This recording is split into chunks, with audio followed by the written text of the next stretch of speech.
बिस्मिल्लाहिर्रहमानिर्रहीम। अस्सलाम वालेकुम। आज हम बात करेंगे आर्टिकल 16 के हवाले से। कॉन्स्टिट्यूशन ऑफ पाकिस्तान का जो आर्टिकल 16 है, जो फ्रीडम ऑफ असम्बली की इजाज़त देता है, जो जलसा, इज्तिमा, एहतजाज, मुज़ाहरा, गैदरिंग, इसकी सियासी जमातों को, मजहबी जमातों को इजाज़त देता है। ये एक फ़ंडामेंटल राइट है।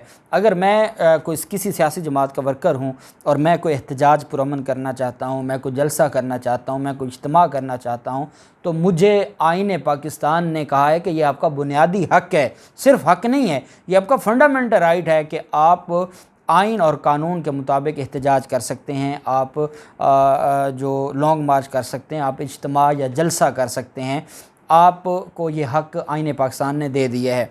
अब मामला आ जाता है कि इस वक्त जो पाकिस्तान की सिचुएशन है, पाकिस्तान की जो सूरत हाल है, और हाल ही में हमने देखा कि एक लॉन्ग मार्च हुआ और उस पर जिस तरीके से तशद्दुद और रियासती जुल्म व बर्बरियत की एक मिसाल कायम की गई है, क्या आईन पाकिस्तान में इसकी कोई गुंजाइश है? और क्या हमने आईन पाकिस्तान को, जैसे बतौर मुसलमान हम सब ने कुरान पाक को अपनी अलमारियों में सजा के रख दिया है, अमल दरामद और उसके मुताबिक हम अपनी ज़िंदगियाँ नहीं गुजार रहे, या हमारे मुल्क का जो निज़ाम है वो उसके मुताबिक नहीं है, तो क्या हमने आईन पाकिस्तान को भी, ये जो हमारी ग्रीन बुक है आईन पाकिस्तान की, इसको भी हमने बस सजा के रख दिया और इस पर कोई अमल दरामद नहीं होगा? सुप्रीम कोर्ट ऑफ पाकिस्तान में जब ये सारा मामला गया था, तो सुप्रीम कोर्ट ने जो कहा था कि आर्टिकल 15, 16, 17 पर वो जजमेंट देंगे, वो जजमेंट देने की वजह क्या है और ऐसी क्या ज़रूरत पेश आई सुप्रीम कोर्ट ऑफ पाकिस्तान को कि वो जजमेंट, उन्होंने कहा कि हम इस हवाले से जो फंडामेंटल राइट्स हैं उस पर जजमेंट देंगे। वो जजमेंट क्यों दी जा रही है उसकी मैं तफसील आपके साथ शेयर करूँगा। पहले मैं आपको आर्टिकल 16 की वर्डिंग पढ़ के सुनाऊँगा और फिर हम आ जाएंगे इसकी तशरीह के हवाले से। Freedom of assembly, every citizen shall have the right to assemble peacefully. Assemble कहते हैं गैदरिंग को, इकट्ठा होना, इकट्ठ करना, इज्तिमा करना, जलसा करना, और एहतजाज और ये सारी चीज़ें भी इसी के मानी में आ जाती हैं। एवरी सिटीज़न, हर शहरी का, शेल का जब वर्ड आ जाता है हमारे आइन में या कानून में, तो शेल की जो कानून की ज़ुबान है उसमें ये मुराद होता है कि वो आप पर लाजिम व मलजूम हो जाता है, फिर आप उससे हट नहीं सकते। शेल का जब वर्ड आ जाता है, हर शहरी का हक़ है कि वो असेंबल पीसफुली, वो पुरअमन तरीके से इकट्ठा हो सकते हैं, वो गैदरिंग कर सकते हैं, वो कोई कन्वेंशन कर सकते हैं, वो कोई इज्तिमा या जलसा कर सकते हैं, वो कोई कॉन्फ्रेंस कर सकते हैं, वो कोई लॉन्ग मार्च कर सकते हैं, वो कोई एहतजाज कर सकते हैं। ये हर शहरी को आईन पाकिस्तान ने हक़ दे दिया है कि आप पुरअमन तरीके से। अब जब है ही पुरअमन, जब आपने पुरअमन तरीके से करना है, तो उसके बाद फिर आगे जो एक्सेप्शन है वो शहरियों के हवाले से नहीं है, वो ख़ास तरह के लोगों के लिए। आगे अदालत ने कहा एंड विदाउट आर्म्स, कि आप असला उठाकर नहीं जा सकते, पीसफुली आप इकट्ठे हो सकते हैं लेकिन आप असला नहीं उठा सकते। ये बेसिकली पूरे का पूरा जो सब्जेक्ट है हमारा वो ये है कि आईन पाकिस्तान ने हर शहरी को ये हक़ दे दिया है आर्टिकल 16 के तहत कि आप गैदरिंग, आप जलसा, इज्तिमा, लॉन्ग मार्च, प्रोटेस्ट, आप कोई कॉन्फ्रेंस, आपको कन्वेंशन कर सकते हैं पुरअमन तरीके से, उसमें आप असला नहीं रख सकते, आप विदाउट आर्म्स होंगे। अदालत, आईन पाकिस्तान ने कह दिया कि ये आपका हक़ है। अब जब कोई शहरी ये कहता है कि मैं इस हुकूमत के ख़िलाफ़ एहतजाज करना चाहता हूँ, कोई शहरी ये कहता है कि मैं अपने हकूक़ के लिए, मैं ये समझता हूँ कि मुझे आज़ादी चाहिए, मुझे ये कानून नहीं चाहिए, जैसे अभी नैब के कवानीन में तरमीम कर दी गई हैं, जिस तरह इलेक्शन कमीशन, ओवरसीज़ पाकिस्तानियों का जो हक़ लिया गया है, हर शहरी चाहता है कि साफ़ और शफाफ इलेक्शन हो, और अगर EVM के ज़रिए साफ़ और शफाफ इलेक्शन का एक रास्ता या उम्मीद खुली थी और फिर उन लोगों ने बंद कर दी है, तो क्या शहरी का हक़ नहीं है आर्टिकल 16 के तहत कि वो पुरअमन एहतजाज करे?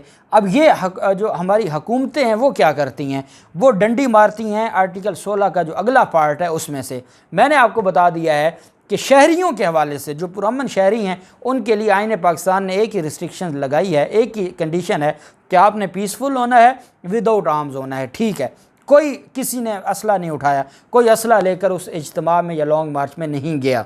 आगे कॉमा आके अगली जो बात आईन पाकिस्तान कहता है, subject to any reasonable restrictions impose by law in the interest of public order.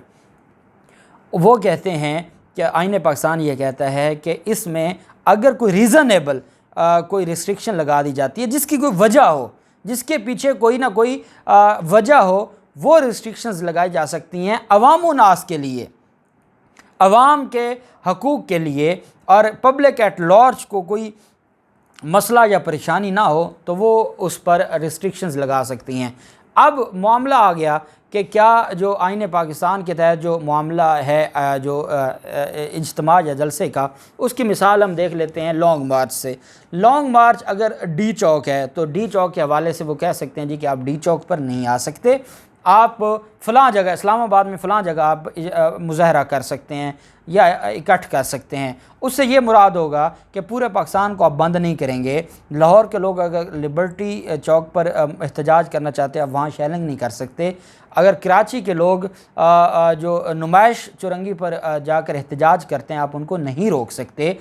पूरे पाकिस्तान के लोग अगर इस्लामाबाद जाना चाहते हैं, जो जगह आपने मुख्तस कर दी है उस जगह तक जाने तक आप उनको नहीं रोक सकते।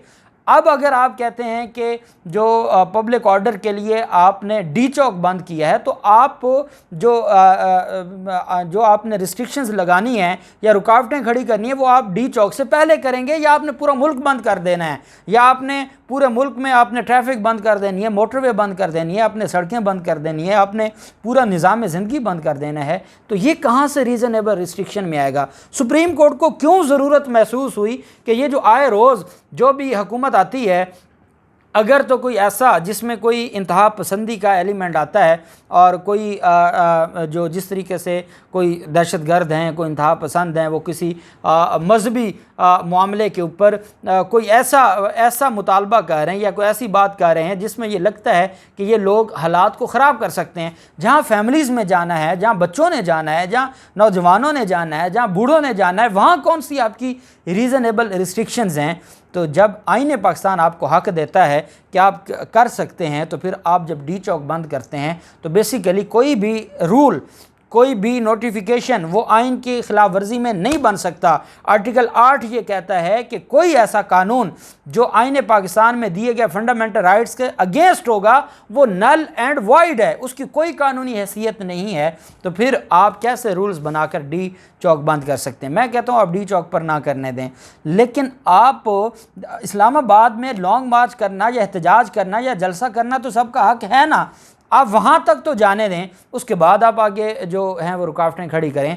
सुप्रीम कोर्ट को इस वजह से ये ज़रूरत पेश आई कि आर्टिकल 15, 16 और 17 में जो जहाँ जगह जगह जब आपको एक जनरल एक फंडामेंटल राइट दिया जाता है, उसमें एक रिस्ट्रिक्शन लगा दी जाती है, वो रिस्ट्रिक्शन जो है वो पूरे जनरल जो राइट है, फंडामेंटल राइट, उसको खा जाती है, वो आपसे छीन लेती है। और जो रियासत है वो उस रिस्ट्रिक्शन की बुनियाद पर, या जो रीज़नेबल एक रिस्ट्रिक्शन है उसकी बुनियाद पर, वो आपका जो फंडामेंटल राइट है बेसिक, उसको ही खा जाती है। सुप्रीम कोर्ट को इस वजह से ये ज़रूरत महसूस हुई कि जब तक हम कोई एक जजमेंट नहीं देते, हम आर्टिकल 15, 16, 17 में जो रीज़नेबल रिस्ट्रिक्शन का वर्ड है वो हम जब तक नहीं देते, तब तक हम जब तक उसकी तशरीह नहीं करते कि उससे मुराद क्या है, कि जो जी चाहे हुकूमत का या रियासत का वो उस तरह से बदमाशी शुरू कर दें, रोड बंद कर दें, सड़कें बंद कर दें और अवाम उन्नास का जीना हराम कर दें, क्या उससे ये मुराद है? या उसकी कोई ना कोई गुंजाइश है हमारे आइन में, या आइन कहीं ना कहीं कोई रुकावट खड़ी करता है ऐसे लोगों के लिए? तो वो जो रीज़नेबल रिस्ट्रिक्शन है जिसका सहारा लेकर हुकूमतें ये जुल्म करती हैं या पुरअमन लोगों का एहतजाज उस पर तशद्दुद करती हैं, उसके लिए सुप्रीम कोर्ट ऑफ पाकिस्तान ने कहा है कि वो आईन पाकिस्तान के जो इन 3 आर्टिकल्स हैं इसकी तशरीह में एक लैंडमार्क जजमेंट देंगे, ताकि आने वाले जब भी किसी ने एहतजाज, धरना या लॉन्ग मार्च करना होगा तो उनके लिए वो प्रिंसिपल, असूल और हुकूमत के लिए भी रूल्स और रेगुलेशंस दे दिए जाएंगे। ये बड़ा ज़रूरी था क्योंकि जो बेसिक राइट है वही छीन लिया गया है और फंडामेंटल राइट को इन्होंने इनएक्टिव कर दिया है और इनडायरेक्टली उसको ख़त्म कर दिया है। इस वजह से और फंडामेंटल राइट का तहफ़्फ़ुज़ ये सुप्रीम कोर्ट की ज़िम्मेदारी है आर्टिकल 184 के तहत। इस वजह से सुप्रीम कोर्ट ने इसके ऊपर जजमेंट देनी है। इंशाअल्लाह कल हम फ्रीडम ऑफ एसोसिएशन की तरफ आएंगे, फिर हम इसमें आर्टिकल 63A के साथ भी इसको मिला के पढ़ेंगे जो सुप्रीम कोर्ट की जजमेंट आई है। अल्लाह पाक पाकिस्तान का हामी नासिर हो। बहुत शुक्रिया। अल्लाह हाफिज़। पाकिस्तान जिंदाबाद।